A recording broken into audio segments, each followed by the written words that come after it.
Bom, há um tempo atrás eu mostrei para vocês um IBM ThinkPad 385XD que eu recuperei de um ferro velho. Esse carinha tava bem sujo e por sorte o único problema era o backlight da tela que estava queimado, que usava uma lâmpada fosforescente. Naquele vídeo, para quem não assistiu eu recomendo, eu substituí o backlight da tela TFT por uma fita de LED que acabou sendo muito amarela para o objetivo desse LCD. Mas era a única coisa que eu tinha para substituir. Então nesse vídeo a gente vai corrigir isso, tirar esse amarelado, colocar um backlight melhor e fazer algumas pequenas melhorias para que esse 385XD fique 100% para que a gente possa utilizar para fazer mais vídeo aqui no canal. Então primeiro vamos corrigir esse LED amarelado. De fato, a fita LED que eu utilizei lá no vídeo anterior era para ser branca, mas por fim não foi branco o suficiente para essa aplicação. Então eu dessa vez adquiri uma fita LED de 6500K, pelo menos é para ser isso, para que essa iluminação fique o mais branco possível para que a gente possa atingir a cor correta nesse LCD. Somado a isso, eu melhorei o circuito de regulagem da intensidade do brilho desse LED. Anteriormente, eu havia feito um pequeno circuito de regulagem da tensão de alimentação do LED. O fato é que essa não é a maneira mais correta de controlar a intensidade de uma fita LED. Isso porque todos os LEDs têm uma tensão em que ele acende, que é a tensão de que o diodo começa a acender. E existe uma pequena diferença de tensão entre o ponto em que ele começa a acender e o ponto em que ele atinge a maior intensidade. Em alguns LEDs nem isso, ele só vai acender naquela tensão ali, e se você passar mais dessa tensão ele queima. Então para controlar a intensidade eu montei um circuito bem simples, que eu uso um MOSFET e um sinal PWM gerado por um ATtine 85 e ele funciona assim. O ATtine realiza a leitura do divisor de tensão nesse potenciômetro original do notebook, que teoricamente representa um potenciômetro de 10K linear, ou deveria ser, mas eu notei que ele já não está muito bom nisso e a precisão dele é bem baixa. Com esse valor, o ATtine calcula o duty cycle do sinal PWM que vai para esse MOSFET aqui, que faz o trabalho de basicamente ligar e desligar essa fita LED muito rápido. E por fim, esse resultado resulta numa diferença de luminosidade para os nossos olhos humanos. Fato que essa diferença de luminosidade é bem reduzida pela câmera do iPhone, então vocês no vídeo não vão notar muita diferença. Mas eu garanto que ao vivo a diferença entre a tela ficar bem escura e a tela ficar bem clara é bem grande, tá? Uma câmera do iPhone é muito rápido na captura, então ela oculta essa diferença porque ela consegue captar mais o LED ligado do que o LED desligado, que é o que nosso olho percebe. Um detalhe é que infelizmente eu tive que montar essa placa na plaquinha perfurada. Ainda estou explorando algumas opções para fabricar essas PCBs em casa. Eu sei que existem opções como JLC e PCBWay, mas elas só são viáveis para nós brasileiros quando precisamos fazer em alta quantidade. E essa é uma PCB bem exclusiva que eu vou fabricar uma única peça. Então, mandar na JLC ou na PCBWay eu teria que fabricar 10 ou mais e não é muito viável para mim ficar com todas essas placas sobressalentes. Feito isso, eu testei ela funcionou muito bem e aí eu trabalhei em fixar ela na posição da antiga PCB na tela LCD desse computador. Uma questão sobre isso é que eu tive um pequeno problema ali de curto. Um dos pinos do ATtine encostava na malha metálica atrás da tela ali e gerava um curto. Por pouco eu não queimei esse carinha. Então depois de isolar bem eu consegui montar tudo de volta. Com esse backlight resolvido, eu parti para resolver os únicos dois erros que a BIOS vivia me alertando.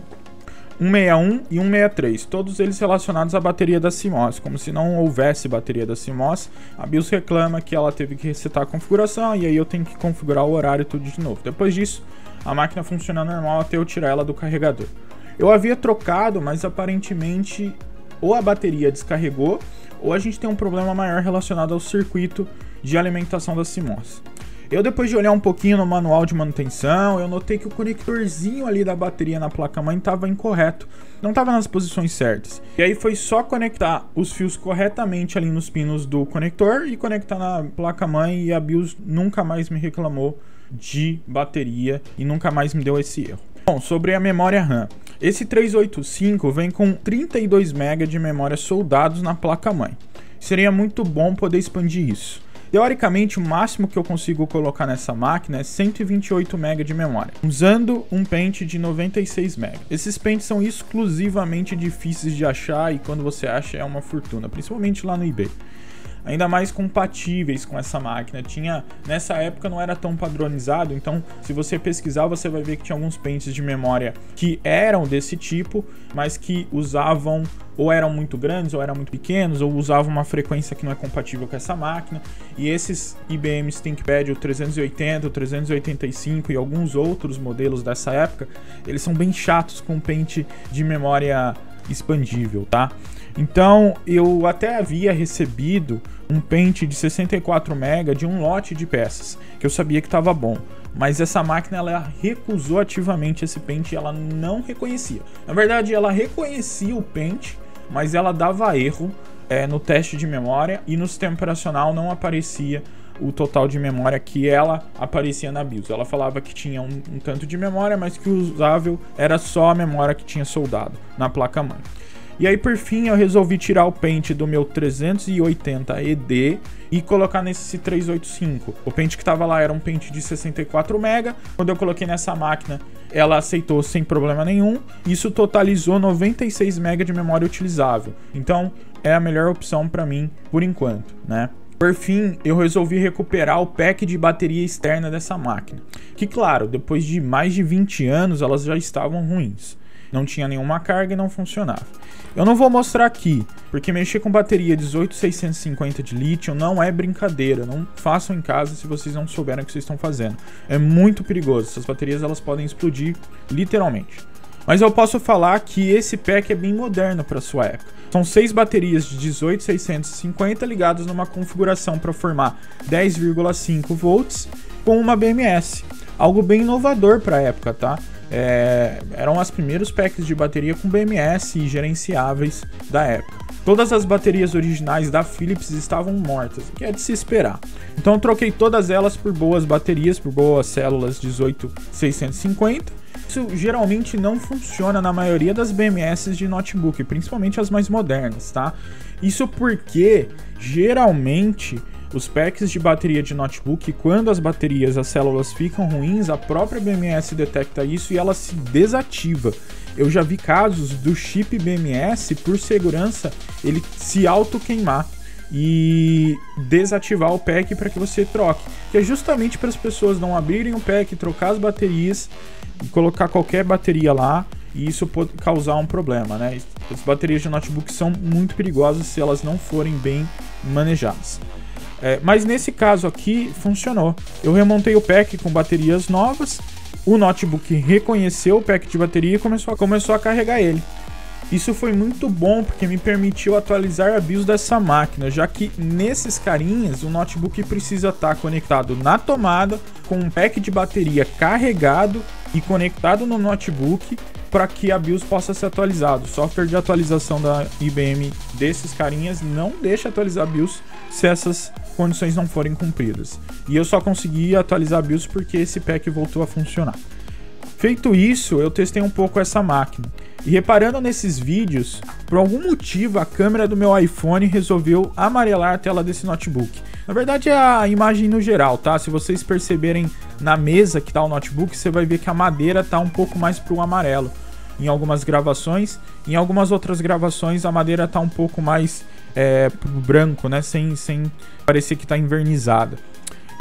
Dá pra ver também nessas capturas de eu jogando Age of Empires, que é um jogo que roda relativamente bem nessa máquina até o mapa começar a ficar lotado de unidades, de NPCs, e aí a coisa fica pesada para esse processador. Mas dá pra ver nas imagens que tem gravação que as cores estão perfeitas, que a imagem ficou muito boa, mas tem gravação que parece que esse notebook continua com aquele LED amarelado, e na verdade não é isso não. Eu acredito que seja a exposição automática do iPhone mudando a temperatura da imagem de acordo com a diferença de iluminação.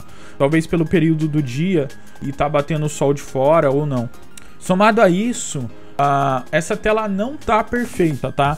Eu notei que o contraste dela é bem baixo, ou tá bem baixo. Ela é uma tela antiga que tem aí mais de 20 anos de uso. e ela tem uma boa sombra no centro. O contraste dela já não é tão bom e ela já tá aparecendo algumas linhazinhas ali de defeito.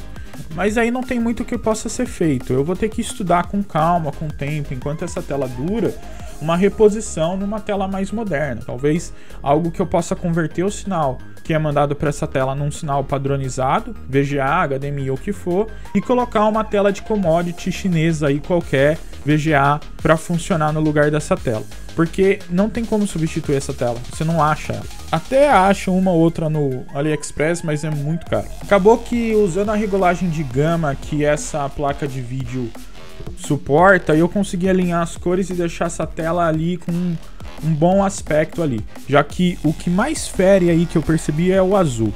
Mas a gente não pode exigir muito não, eu acho que já tá muito bom. Mas tá aí, esse carinha é um belo exemplar dos anos 90 e agora com uma tela na cor correta, com essa bateria funcionando, memória e a CMOS não dando mais o erro, esse notebook tá quase perfeito. A única coisa que eu preciso fazer e eu vou fazer é colocar um armazenamento melhor. Esse notebook só tem 2 GB de espaço em disco com o cartão flash que eu tô usando. E eu quero optar por testar talvez um SSD num conversor IDE ou alguma outra opção para pelo menos ter uns 20, 40 GB ou talvez 64 GB de espaço aí e testar um dual boot com Linux nessa máquina para ver como que fica. Mas o vídeo vai ficando por aqui. Espero que vocês tenham gostado. Deixem o like aí. Não se esqueçam de compartilhar o vídeo, de comentar aí. Ainda mais se você souber de alguma empresa brasileira que faz um serviço parecido com a PCBWay que é acessível. Não se esqueçam de se inscrever no canal, ativar o sininho para que todo novo vídeo você receba aí. Até mais.